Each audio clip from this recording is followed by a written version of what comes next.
What's up, everybody? Sean Bowen here for episode 5 of the Film Room. Now, if you've been following along, you know we've covered everything from sacks, returns, highlight touchdowns, and game-winning drives. Well, this week, we're going to give some love to the guys who get it done on the ground. We're talking about Brandon Burks, making his second start at running back. The Alabama native knows how to get it done, and this week, we're going to highlight his performance against the Edmonton Eskimos and what makes him so effective.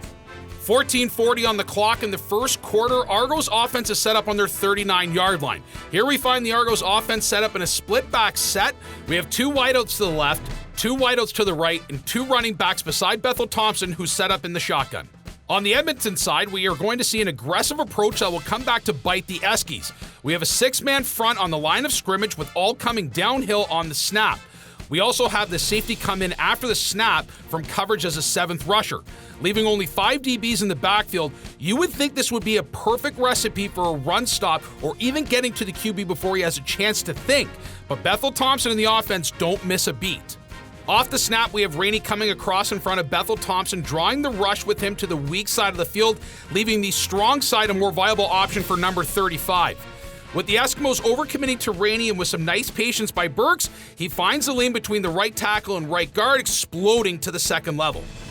Upfield on the strong side, we have Argos receiver Rodney Smith and Jimmy Ralph putting in the ugly work, setting up some decent blocks on a thin Eskimos defensive backfield.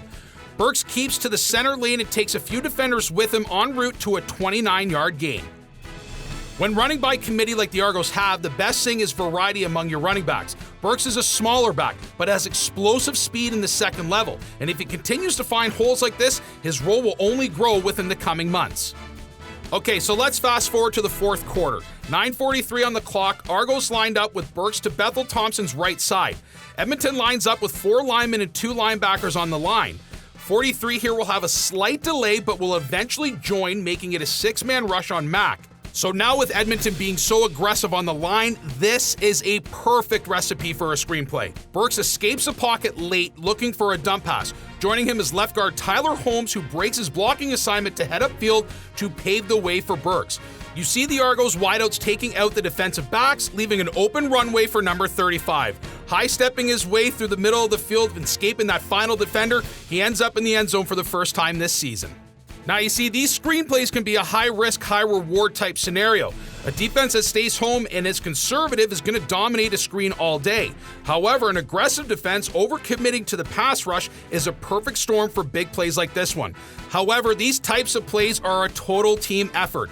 You need your wideouts getting down the field doing the dirty blocking game, and you need the big boys up front who need to get downfield quick after their initial block, leaving a quarterback that must wait until the absolute last second before releasing the ball.